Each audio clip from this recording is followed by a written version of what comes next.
في 2002 أعلنت شركة أوبل عن الجيل الثالث منها، وده بعد نجاح كبير حققته سواء في الجيل الأول أو الثاني فيكتورا بي وسي. وهنا ومع الجيل الثالث شركة أوبل كانت بتسعى إنها تقدم عربية ترجع عليها الهيبة والتميز في فئة السيدان المتوسطة، وبالفعل قدمت الأوبل فيكتورا سي، وده كان أول ظهور ليها على قاعدة عجلات متوسطة جي ام إبسلون.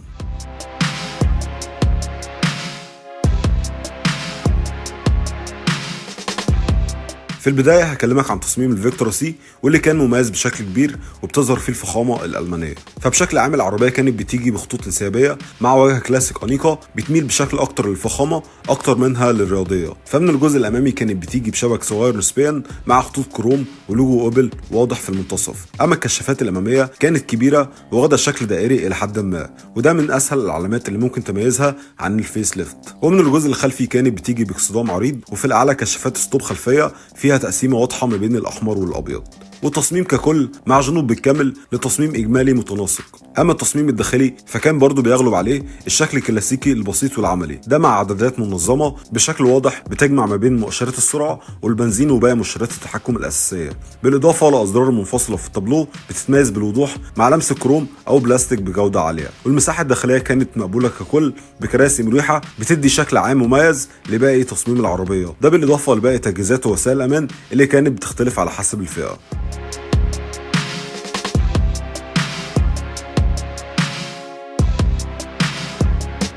تناسق التصميم جه مع ابعاد تكمل كفاءتها وتديك افضل ما عندها من ناحيه الاتزان والتصميم ككل. فالفيكتورا سي كانت بتيجي بطول 4 متر 59 وعرض متر 79 وارتفاع متر 46 مع قاعده عجلات 2 متر 70 ووزن طن 350 او طن 500 على حسب الفئه، ده بتسارع من 0 ل 100 في 12.5 ثانيه بمعدل استهلاك بنزين 7.2 لتر لكل 100 كيلو تقريبا، وطبعا بيختلف على حسب الوزن واسلوب القياده.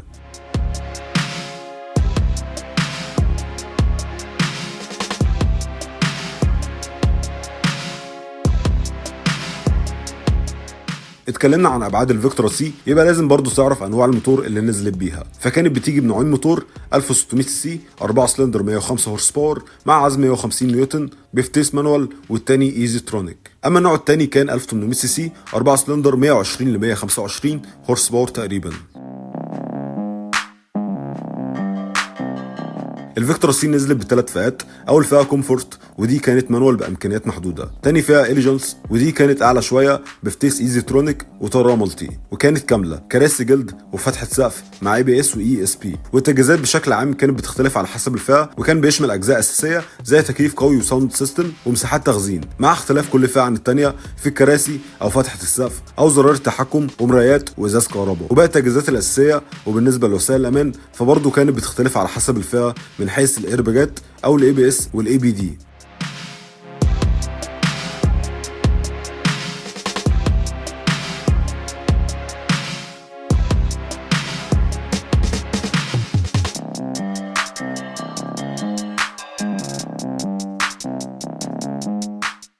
في وقت ما كانت المنافسه كبيره ما بين العربيات السيدان، في الوقت ده الفيكتورا سي اتميزت عن عربيات كتير في نفس الفئه السعريه بمميزات لازم تعرفها لو قررت تشتريها. اول ميزه التصميم، فتصميم العربيه من رايي مميز ومختلف وبيديها نوع من الفخامه، ومع اهتمامك بيها هتميزك وتديك نوع من الكاريزما كعربيه الماني مختلفه.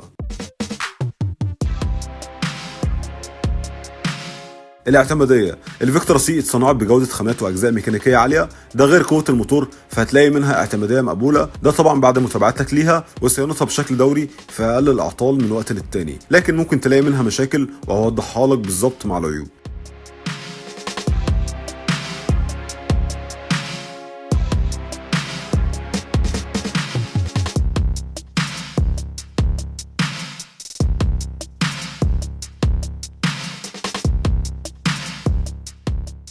الاقتصاديه، فالفيكتورا سي تعتبر اقتصاديه بشكل كبير بمعدل ممتاز في استهلاك البنزين زي ما ذكرت لك 7 لتر لكل 100 كيلو.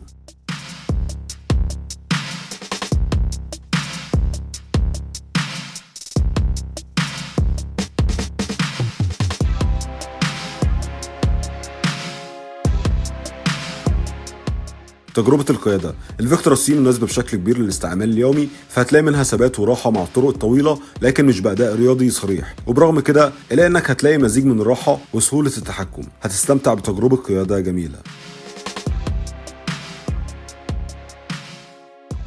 الصيانه، في حاله انك اتعاملت مع صنايعي فاهم للاوبل وبيعرف يتعامل مع اجزاء الميكانيكيه، فموضوع الصيانه ده اعتبره امر سهل ومش معقد زي عربيات كتير بتعطل في صيانتها. اخر حاجه الحجم، ومن رايي دي من اهم مميزاتها، فحجمها مقبول جدا بمساحه داخليه واسعه تستوعب العائليه مع مساحات تخزين كويسه.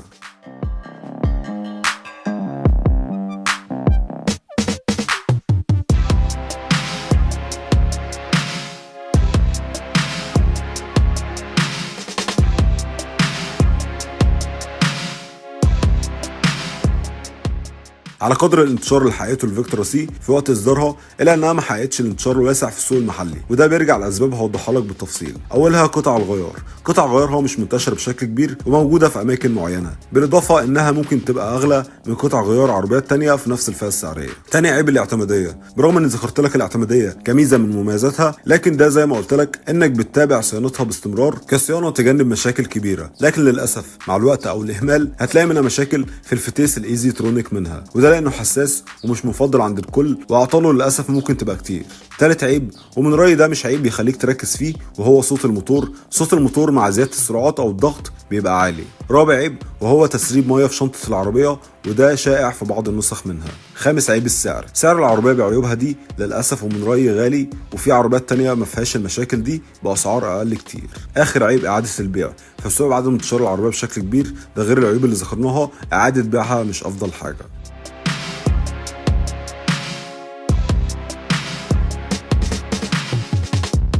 بعد ما ذكرت لك تفاصيل كامله عن الفيكتورا سي، تشتريها ولا لا؟ من رايي مميزات الفيكتورا جميله وهتقدم لك نوع من الفخامه والراحه مع تجربه قياده ممتعه، لكن في نفس الوقت عيوبها ممكن تبقى عقبه كبيره بالنسبه ليك، وده في حاله انك مش هتقدر تتعامل معاها سواء في قطع الغيار او الصيانه. عشان كده ومن رايي اللي ممكن تختلف معايا فيه، بلاش الفيكتورا سي برغم تصميمها وباقي مميزاتها، وده لانك بنفس سعرها تقدر تجيب عربيه تستاهل فعلا قيمه مقابل سعر. ده كان فيديو اوبل فيكتورا سي، ولو عندك اي اضافه او معلومه مختلفه عن اللي ذكرناه يا ريت تسيبها في كومنت برابط يوثق المعلومه.